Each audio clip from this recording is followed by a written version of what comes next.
ArcelorMittal has now been cleared. It can go ahead now and bid for Essar Steel, as the giant has got the nod from the buses to declassify itself as a promoter of Uttam Galva Steels.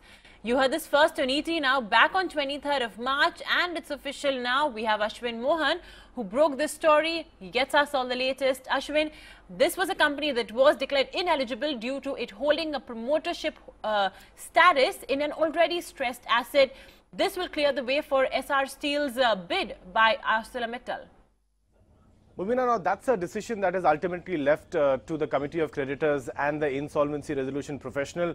But clearly this is a big hurdle that has been removed for ArcelorMittal. ET now was the first to report last evening about the steel giant in advanced stages of seeking the requisite regulatory nods to declassify itself as a promoter of Uttam Galva. Now the reason why the entire controversy cropped up was because there was a question mark on the eligibility of ArcelorMittal as a bidder for Essar Steel because of the fact that they were the promoters of Uttam Galva, which was a delinquent company. Of course, ArcelorMittal immediately took proactive action, and they in fact sold their 29% stake later to the Mignani family's Sayana trading company. But remember, you still had to technically declassify yourself as a promoter, and this was something that had to get the nod of both the BSE and the NSE.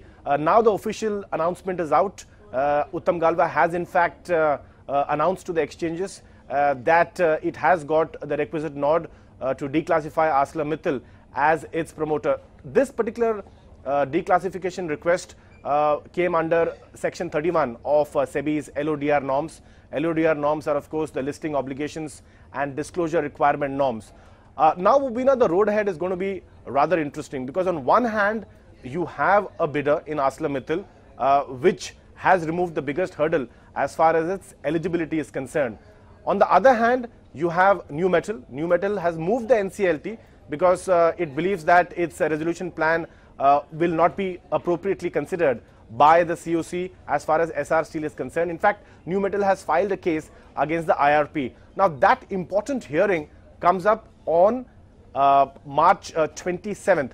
Also keep in mind that, you know, both these companies are running against time because April 2nd has in fact been decided as the new fresh bidding deadline for Essar Steel after both these bids were found ineligible earlier.